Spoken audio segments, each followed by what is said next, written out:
उत्तम और अनुत्तम में क्या अंतर है? उत्तम कहते हैं जो श्रेष्ठ हो, और अनुत्तम उसको कहते हैं जिससे श्रेष्ठ कोई ना हो। तो शंकराचार्य जी, उत्तम और अनुत्तम में क्या अंतर है?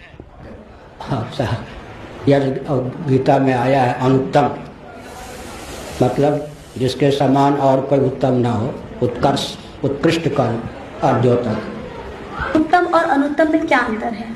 क्या अंतर लगता है आपको? जो उत्तम है जो श्रेष्ठ है, अनुत्तम जो उससे कम है वो। गीता जी अध्याय 18 में गीता बोलने वाला भगवान अपनी साधना को अनुत्तम क्यों कह रहा है? अपनी साधना को अनुत्तम तो नहीं कहा।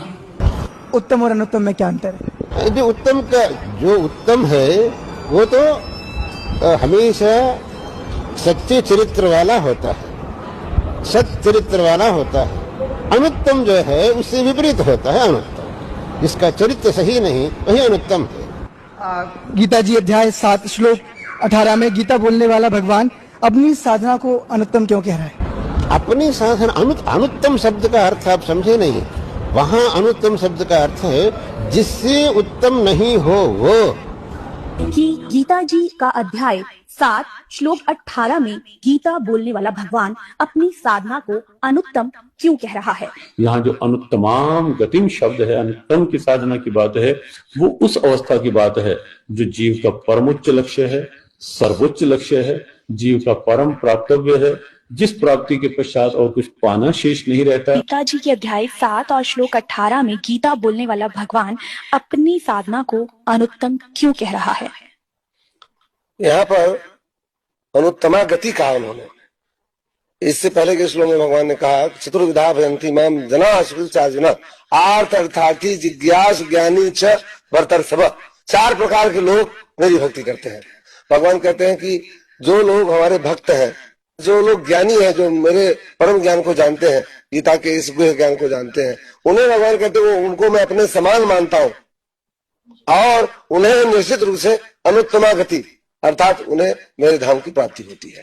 महाराज जी, गीता ज्ञानदाता गीता अध्याय 7 के श्लोक 18 में अपनी गति को अनुत्तम क्यों कह रहा है तथा उत्तम और अनुत्तम का क्या अर्थ होता है? पुणात्माओं, जैसे अभी तक किसी भी हम अपने धर्म गुरु से पूछा करते थे कि श्रीमद् भगवत गीता अध्याय नंबर 7 के श्लोक नंबर 18 में गीता ज्ञानदाता अपनी गति को अनुत्तम क्यों कह रहे हैं?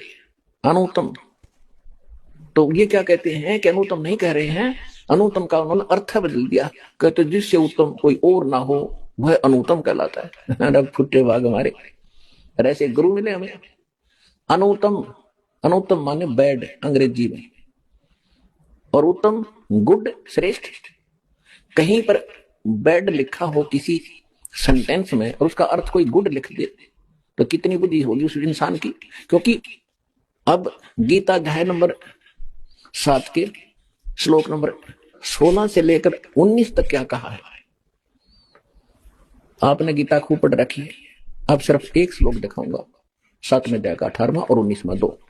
उसमें क्या कहा है कि 7वें अध्याय के 16वें श्लोक में कहा कि मेरी भक्ति भी अर्जुन 4 प्रकार के करते हैं।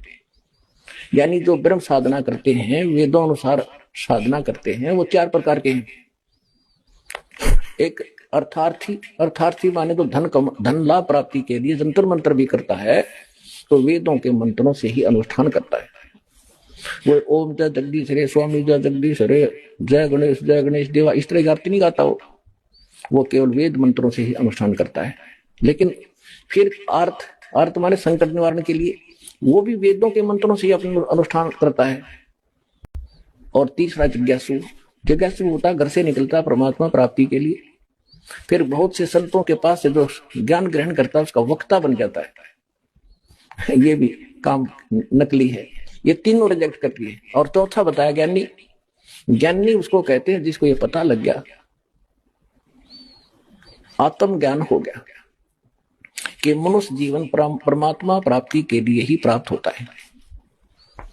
फिर परमात्मा ज्ञान हुआ कि पूर्ण परमात्मा के बिना मोक्ष नहीं हो सकता, न देवताओं की पूजा से, केवल पूर्ण परमात्मा से ही, भक्ति से ही मोक्ष होगा। तो इन संत ऋषियों को, महर्षियों को तत्वदर्शी संत ना मिला, जिस कारण से इन्होंने अपन निष्कर्ष करके ब्रह्मा जी से प्राप्त ज्ञान के आधार से ओम नाम को परम अक्षर ब्रह्म का मान लिया, आग के अंगार को बर्फ मान लिया अज्ञानता से। तो इन्होंने, ये तो उनको फाइनल हो गया कि मनुष्य जीवन मिला इसलिए है कि मोक्ष नहीं तो इसका यूज नहीं कति, व्यर्थ है। और फिर ये भी ज्ञान हो गया कि परमात्मा की भक्ति करनी थी, आन उपासना ब्रह्मा विष्णु महेश देवताओं की भक्ति से बात नहीं बने, ये फाइनल हो गया।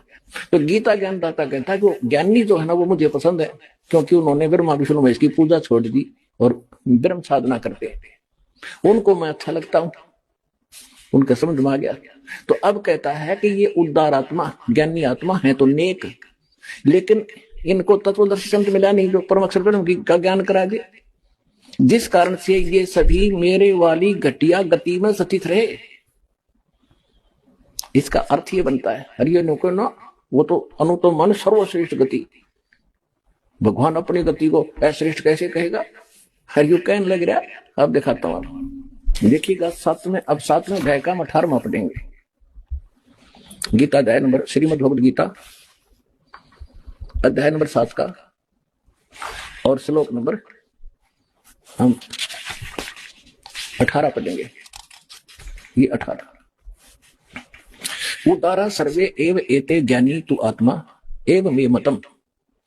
ये कहता है मेरे विचार में, मेरे मत में ये ज्ञानी आत्मा, तो माने तो है, सर्वे सर्वे माने सारी, उदारा माने श्रेष्ठ, ये उदार आत्मा है जितने जो ज्ञानी आत्मा है, ज्ञानी चौथे प्रकार के। आस्थित सही युक्त आत्मा माम एवं अनुत्तमाम गतिम।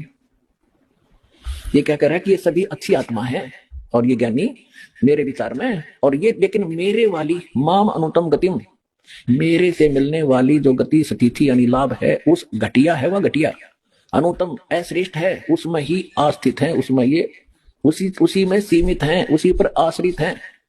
इन्होंने क्या किया नकलियों ने, ये सभी उदार हैं, परंतु ज्ञानी तो साक्षात मेरा स्वरूप है, ये मेरा मत है, क्योंकि वह है युक्त आत्मा, मदत मन बुद्धि वाला ज्ञानी भक्त, अनुत्तम माने अति उत्तम बेड को गुड लिख रहे हैं, बुद्धि भ्रष्ट, और गति माने गति स्वरूप मुझ में ही स्थित है, स्थित माने अच्छी प्रकार स्थित है। अब इसका अर्थ सीधा सा बन गया है, उदारा माने उदार है, सर्वे माने ये सारी, एव माने ये, एते माने सब, ये ज्ञानी आत्मा, ये ज्ञानी आत्मा है तो सारी उदार की उदार, ये मेरा मत है, श्रेष्ठ है क्योंकि समर्पण है परमात्मा के ऊपर। लेकिन आस्थित से ही युक्त आत्मा माम एवं अनुत्तमाम गति, ये सभी भक्ति में लीन आत्माएं मेरे वाली घटिया गति में आश्रित हैं, स्थित हैं। अब इसने अपनी साधना घटिया क्यों बताया? जैसे दास ने बहुत बार बताया आपको, आज भी क्लियर किया इस सत्संग के दौरान।